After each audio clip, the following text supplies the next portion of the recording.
ஸ்ரீ கனகதாரை பூஜை. ஸ்ரீ சங்கர பகவத் பாதால் தனக்கு பிக்ஷை இழக்க யாதுமில்லாது ஒரு நெல்லிக்கனியை அளித்த ஒரு பெண்மணியின் தரித்திர நிலை நீங்கும்படி செய்ய வேண்டுமென்று ஸ்ரீ லட்சுமியை பிரார்த்திக்க கனகதாரை பொன்மழை பொழிந்ததாக கூறுவர். இதை பக்தியுடன் பாராயணம் செய்பவருக்கு ஸ்ரீதேவியின் அனுக்கிரகத்தால் சகல சம்பத்துக்களும் உண்டாகும்.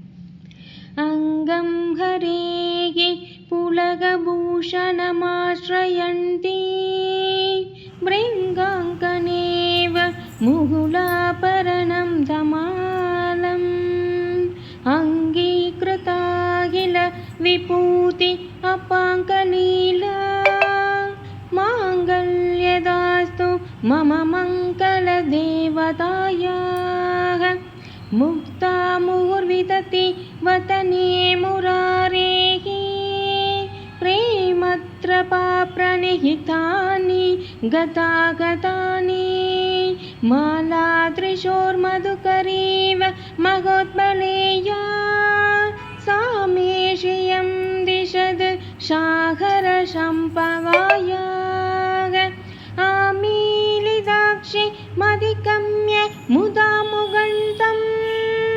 ஆனந்தகந்தமணிமேஷமனங்கதந்திரம் ஆகேகரஸ்தித கனேனிகபக்ஷ்மநேத்ரம் பூத்யை பவேன் மம புஜங்கஷயாங்கனாயா